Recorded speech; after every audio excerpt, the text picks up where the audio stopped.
Deglutição. Mas o que é deglutição? Deglutição é um processo no corpo humano ou animal de engolir.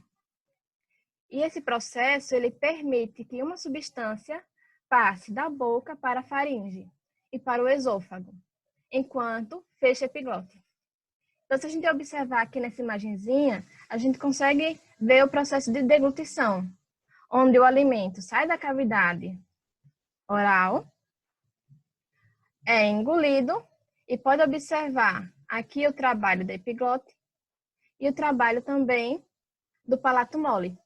Então, hoje a gente vai observar esse processo de deglutição, o passo a passo dele. E observe que ele está vindo aqui, passa pela faringe e depois passa para o esôfago. Então, os músculos da língua, faringe e esôfago, estão envolvidos no processo de deglutição, que é dividido em 3 fases: fase oral, fase faríngea e fase esofágica. Só que a gente tem essa divisão, mas tudo acontece praticamente em questões de segundos. Então, essa sucessão de eventos é controlada pelo nosso sistema nervoso.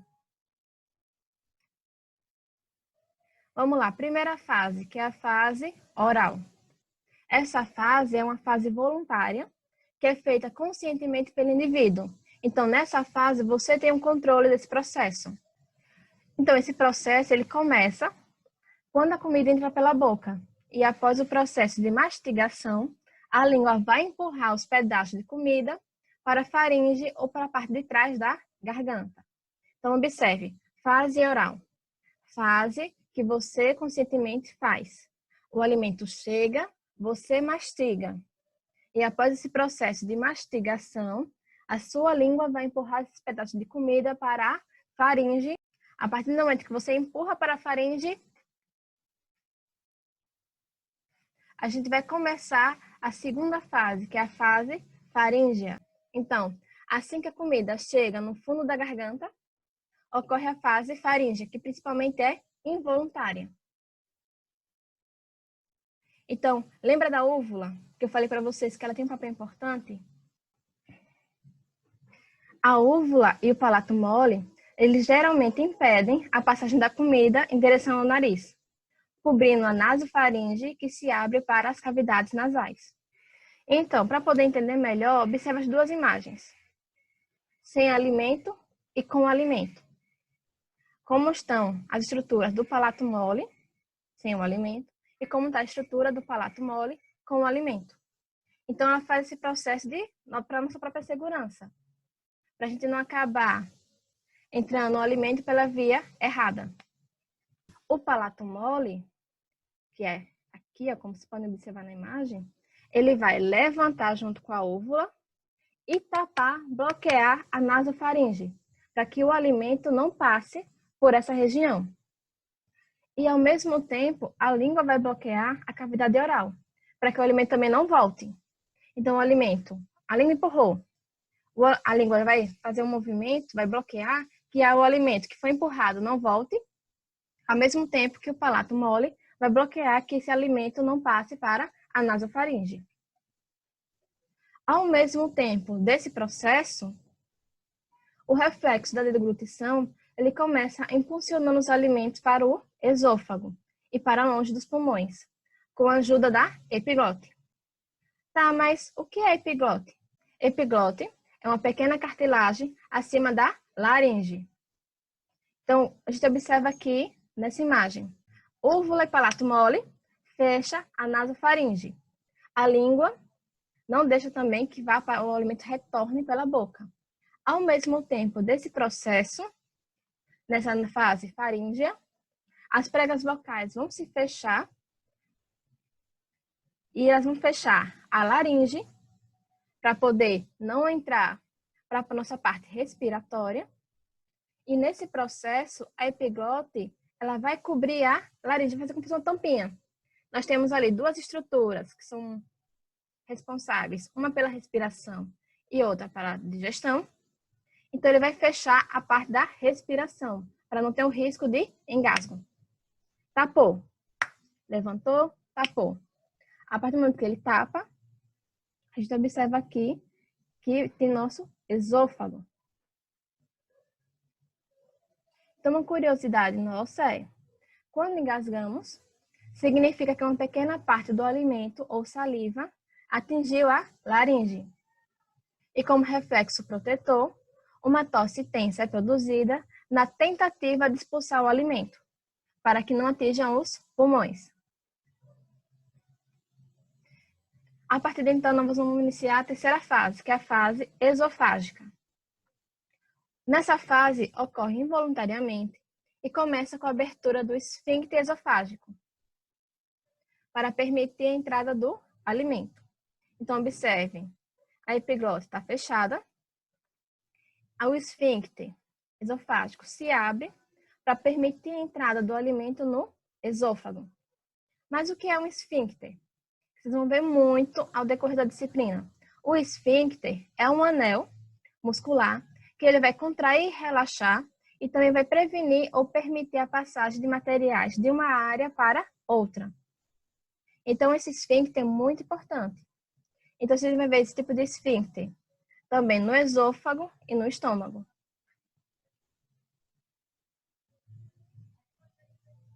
Então, nessa fase esofágica, aqui a gente vai ter um esfíncter. Esse esfíncter esofágico, como está aqui na imagem, que vai permitir que o alimento passe para o esôfago. E quando a comida chegar ao final do esôfago, outro músculo chamado esfíncter cardíaco vai se abrir para deixar a comida passar para o estômago para a digestão. Problemas que podem acontecer na deglutição. Isso é importante para a nossa área. Então, qual problemas na fase oral pode acontecer? Então, observa-se que no envelhecimento, problemas na mastigação ocasionados por falta de dentes ou por próteses antigas ou mal adaptadas podem prejudicar o processo da deglutição. Além de alterar, a gente observa ainda nessa faixa etária, alteração na saliva, com diminuição na quantidade e alterações na consistência da saliva, gerando sensação de boca seca e dificuldade para formar o bolo alimentar. Então, um pouco que é observado nessas pessoas mais idosas é essa diminuição da saliva, diminuição da consistência, dificuldade de formar o bolo alimentar. Sendo assim, o que é importante para a gente fazer? Tomar uma atenção muito maior para a dieta oferecida aos pacientes nesse caso. Vamos lá. Problemas na deglutição na fase faríngea.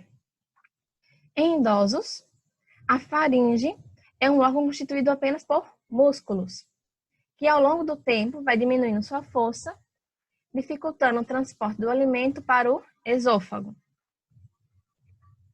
Então, essa fraqueza nos músculos também pode causar parada do alimento nesta região, gerando a sensação desagradável e o risco de escorrimento para os pulmões.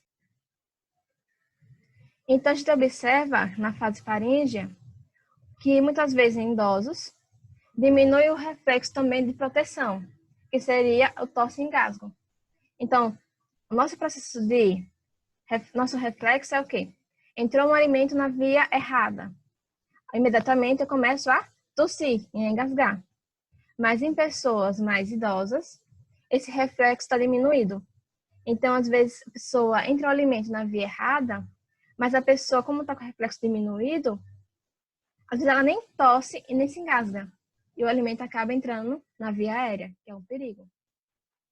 Então, como diminui o reflexo da proteção, que evitam a entrada do alimento nas vias aéreas, isso se torna o idoso mais suscetível a desenvolver o quê? Pneumonias, por aspiração do alimento ou da saliva. Então, isso é muito perigoso. No envelhecimento, as células peristálticas do esôfago se tornam mais lentas e ineficazes, aumentando a incidência do refluxo gastroesofágico também. Então, a gente fala que qualquer problema de saúde que debilite o paciente, como um problema neurológico ou infecção severa, ela pode piorar o problema de deglutição, transformando em um quadro mais grave, chamado disfagia. Mas o que seria a disfagia?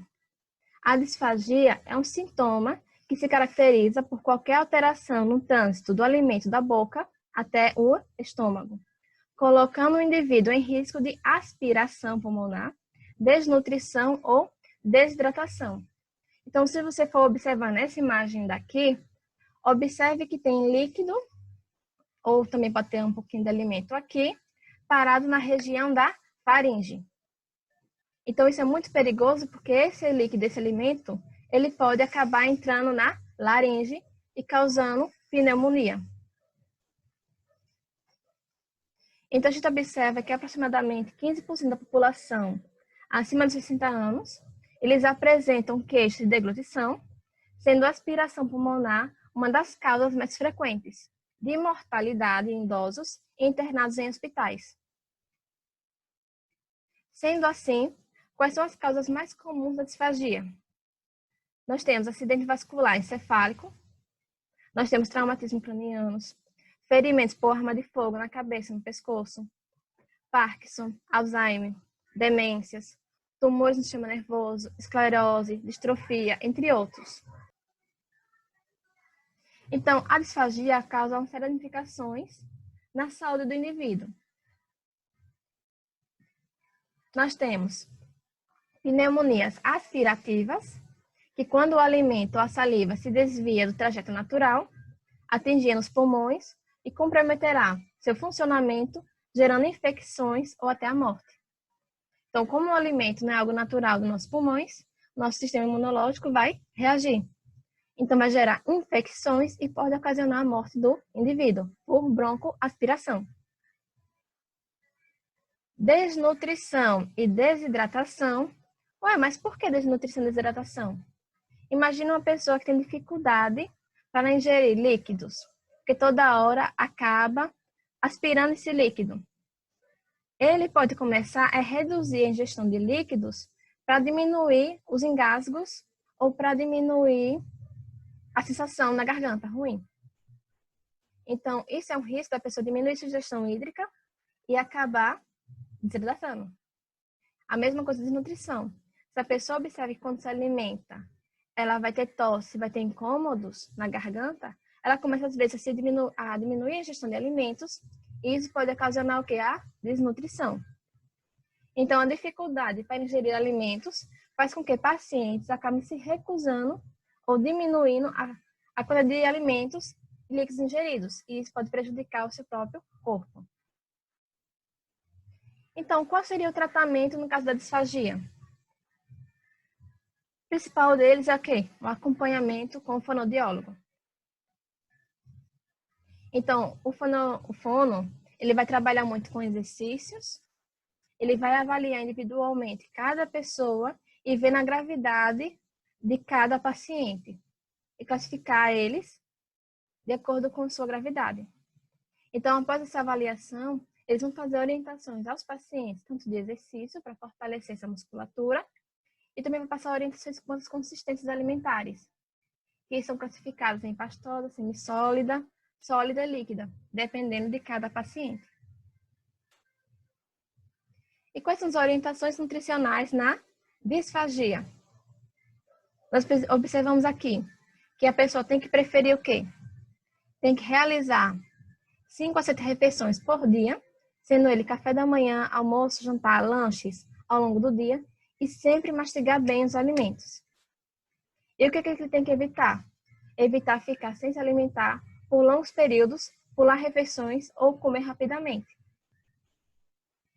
Tem que preferir bebidas como água, sucos, leites com espessante, que vai deixar com consistência maior. E que espessantes são esses? Amido de milho, farinha de trigo, farinha de aveia, farinha láctea, farinha de banana verde, espessante industrial. Então, quando a gente trabalha dentro do hospital, muitas vezes a gente trabalha com espessantes industrializados. Nós temos um suco que está extremamente líquido, e por estar extremamente líquido, uma pessoa que está com disfagia pode acabar, ao deglutir, ficar um pouco daquele líquido ali na garganta.